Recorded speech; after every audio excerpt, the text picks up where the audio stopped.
یہ جو محرم کے حوالے سے دیکھو، اسلام میں مرثیہ، میت پہ چیخنا چلانا سینہ پیٹنا، اس کی اسلام میں اجازت بولتے کیوں نہیں. صحیح بخاری صحیح مسلم کی حدیث ہے، آپ صلی اللہ علیہ وسلم نے نوحہ کرنے والوں پر لعنت فرمائی ہے. نوحہ کسے کہتے ہیں؟ ہائے چلے گئے، ہائے یہ ہو گیا، ہائے یوں ہو گیا، ہائے یہ، اس کو کیا کہتے ہیں؟ نوحہ. اور اہل بیت پہ بھی نوحہ کرنا اسی طرح حرام ہے جیسے کسی عام شخص پر. حضرت جعفر طیار رضی اللہ تعالیٰ عنہ اہل بیت میں تھے یا نہیں تھے؟ یقیناً تھے. جب شہید ہوئے ہیں تو آپ کی 4 بیویاں بیک وقت بیوہ ہوئی ہیں. اہل بیت سے محبت میں یہ بھی ہے، جب آپ مریں تو کتنی بیویاں بیوہ ہونی چاہیے؟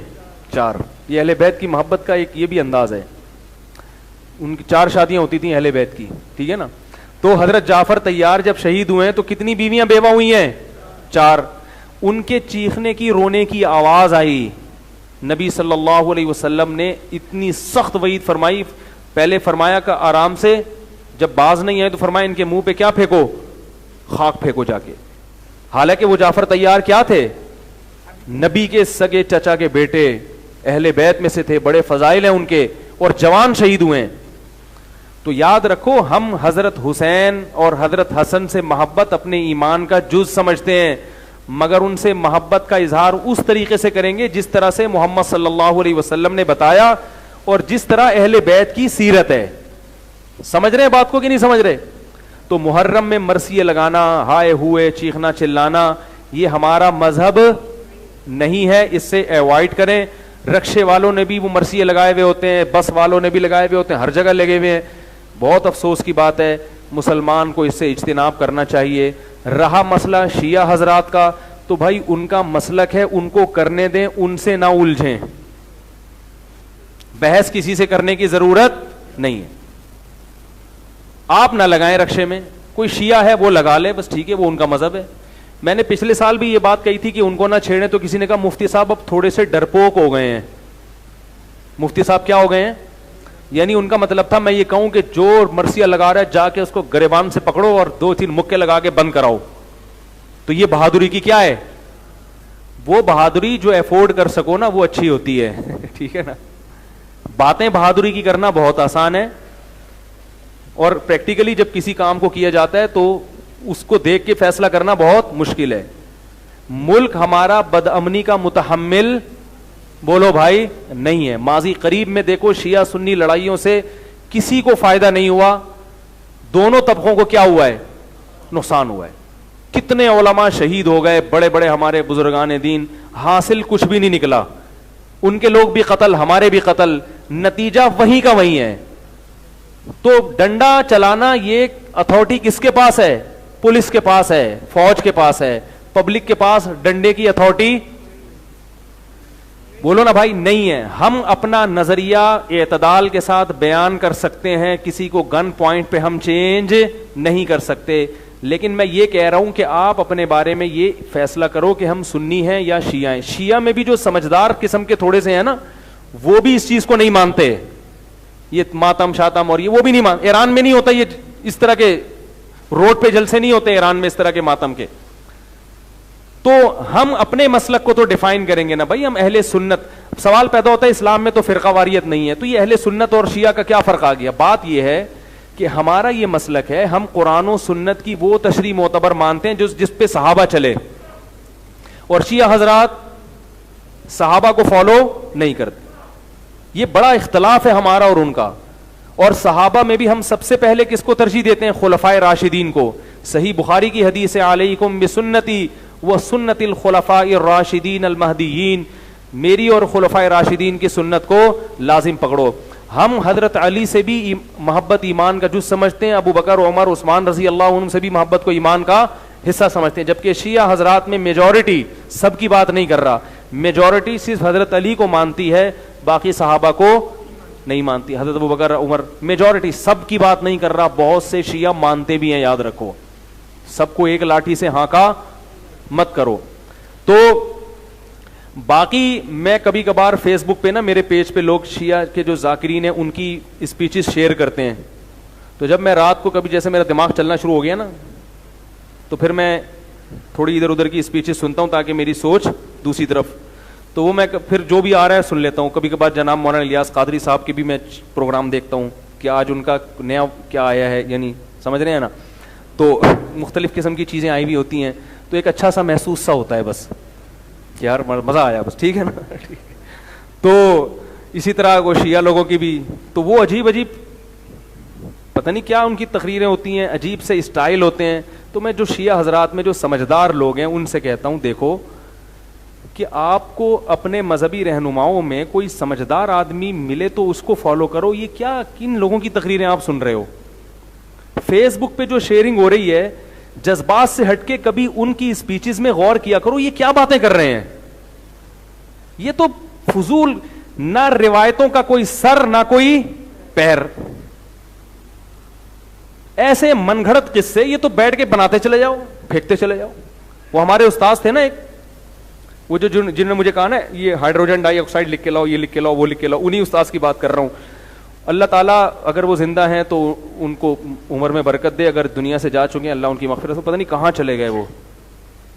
تو ان میں ایک خوبی یہ تھی کہ وہ تعریفیں اپنی بہت کرتے تھے, اچھے استاد سے, ٹیچر بھی اچھے تھے, لیکن ان میں ایک بات تھی کہ تعریفیں بہت کرتے تھے.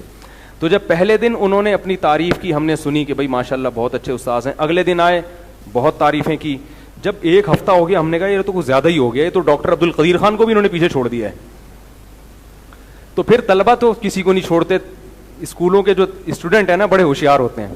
پھر ہم نے دیکھا کہ ایک دن استاذ آئے ہیں اور اپنی تقریر کر رہے ہیں, تو ایک طالب علم کو ہم نے دیکھا ڈیسک کے نیچے یوں یوں کر رہا ہے. اس کو دیکھا دیکھی دوسروں نے بھی ایسا شروع کر دیا.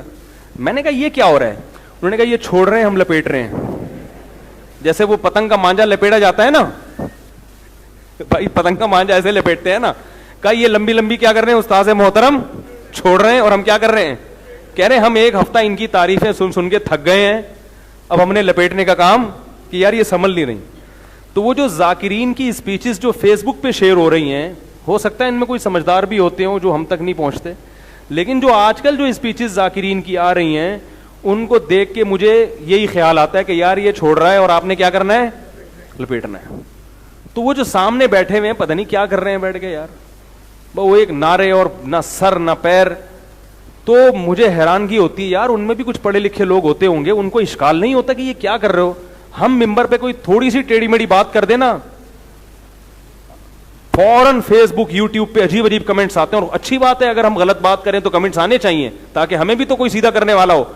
لیکن یہ پوری تقریر غلط ہو رہی ہے مگر اس کو پہ کوئی ان کو تنبیہ کرنے والا نہیں ہوتا. تو اس لیے ہمارا جو دین ہے, یاد رکھو اسلام میں اتنی اٹریکشن ہے کہ اسلام کو دنیا میں پھیلانے کے لیے تبلیغ کی بھی ضرورت نہیں ہے. موسٹلی جو غیر مسلم مسلمان ہوتے ہیں بغیر تبلیغ کے ہوتے ہیں. اللہ نے خود اسلام کو اتنا اٹریکٹیو بنایا ہے. لیکن مجھے ایک بات بتاؤ, اگر کوئی غیر مسلم ہمارا یہ ماتم دیکھے اور ہمارے یہ مرثیے دیکھے تو کیا وہ اسلام کی طرف مائل ہوگا؟ مائل ہوگا. وہ بولیں گے ان کو کیا ہو گیا, یہ کیسا مذہب ہے؟ کیا حضرت حسین کی یہ تعلیمات تھیں؟ کتنے بزرگان دین ایسے ہیں ان کی زندگیاں دیکھ کے لوگ اسلام قبول کیا انہوں نے, نمازیں دیکھ کے, ان کے لائف اسٹائل دیکھ کے, مسلمانوں کا کلچر دیکھ کے. لیکن محرم میں اور ربیع الاول میں یہ جو کلچر ہم جو دکھاتے ہیں اسے دیکھ کے اللہ کی قسم کوئی غیر مسلم مسلمان نہیں ہوگا. وہ کہے گا یہ کیسا مذہب ہے, کیا سکھا رہے ہو تم؟ اسلام بہت ہی اٹریکٹیو مذہب ہے اگر اس کو اصلی حالت میں رکھا جائے. 35,000 امریکن فوجی سعودی عرب میں مسلمان ہوئے تھے جب یہ وار چلی ہے نا.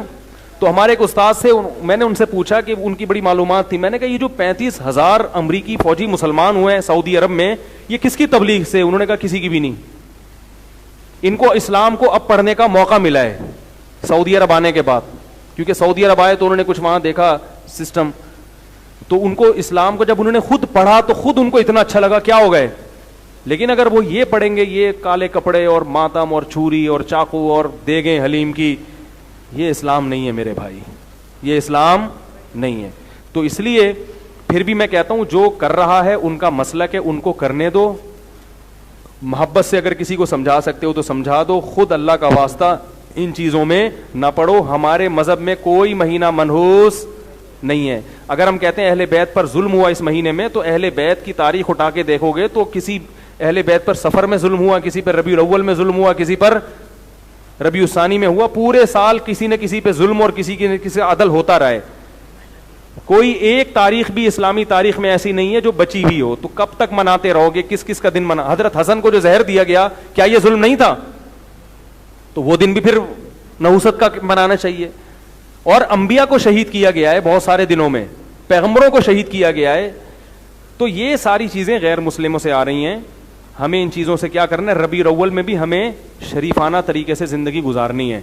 ایسا اب میں کہیں سے آ رہا تھا گاڑی, تو دیکھا کہ وہ لبیک یا رسول اللہ کے نام پہ چند لوگ, سارے ایسے نہیں ہوتے, کسی بھی قوم کو میں سب نہیں, ہر جگہ کچھ اچھے لوگ ہوتے ہیں کچھ برے ہوتے ہیں. تو انہوں نے جناب راستہ روک لیا اور لبیک یا رسول اللہ کہہ کے ناچنے لگے. وہ جو گاڑیوں میں پھنسی ہیں برے طریقے سے, اس قدر کوفت ہوئی ہے ٹریفک بغیر اطلاع کے. جب ایسا کوئی ہوتا ہے تو ٹریفک کیا ہو گیا؟ پھنس گیا. ارے بھائی اتنی بڑی ٹینشن, اتنا بڑا عذاب کہاں سے نکلیں؟ میں اس وقت سوچ رہا تھا, اس وقت کوئی بیمار ہوا, کوئی عورت پریگنینسی میں ہے, اس کو ہاسپٹل لے کے جا رہے ہیں, کسی کو ہارٹ کا اٹیک ہوا, اس کو وہ تو لبیک یا رسول اللہ کے نعروں میں, اور کوئی گورا آ کے دیکھ لے, وہ بولے ہمارے ہاں تو ٹریفک جام بھی ہوتا ہے تو ہم لائن سے نہیں ہٹتے, اور تمہارے ہاں نبی کے نام پہ جب چاہو روڈ بلاک کر کے کھڑے ہو جاؤ.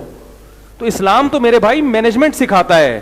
اسلام آپ کو برباد ہونا یا مینجمنٹ کی جو یعنی نظام کو خراب کرنا, انتظام کو خراب کرنا, یہ اسلام کی تعلیمات تھوڑی ہیں. ایک طرف محمد صلی اللہ علیہ وسلم کی تعلیم ہے کہ تہجد کے لیے اٹھو تو اتنا آرام سے کہ بیوی کی آنکھ نہ کھلے, اتنا اہتمام کہ کسی کی نیند خراب نہ ہو, اور دوسری طرف آپ بھونپو لے کے پورے گھروں میں چڑھے ہوئے ہیں جناب, اور روڈ بلاک کیے ہوئے ہیں آپ نے. احتجاج اگر روڈ بلاک کر کے کرنا ہے تو اس کے پہلے ہی انتظام ہونا چاہیے. بھائی یہ آلٹرنیٹ راستہ ہے گاڑیوں کے نکلنے کا, یہاں سے یہاں تک فلاں دن کنٹینر لا کے رکھا جائے گا, ٹھیک ہے نا, اس کنٹینر میں اتنے لوگ ہوں گے, اور وہ اس طرح سے اتنا بڑا جلسہ ہوگا, اور پھر اس کا متبادل ایک دم لا کے لبیک یا رسول اللہ کے نام پہ سب کھڑے ہو گئے, اور ایک دم ایسی کی تیسی ہو. لوگ عشق رسول میں کر رہے ہیں, لیکن لوگوں کے پاس علم, میں ان کی نیتوں پہ شبہ نہیں کرتا, نیتیں سب کی عشق رسول ہی ہوتی ہیں, مگر عشق رسول کا اظہار نہیں آتا کیسے کیا جاتا ہے, نبی نے کیا آداب سکھائے ہیں, یہ پبلک کو نہیں پتا, اور گائیڈ کرنے والے بھی نہیں گائیڈ کرتے, وہ بھی اپنی دکانیں چمکا کے بیٹھے ہوئے ہیں, ان کو اس سے ہوش نہیں ہے کہ کس سے کس عمل سے کس کو کیا تکلیف ہو رہی.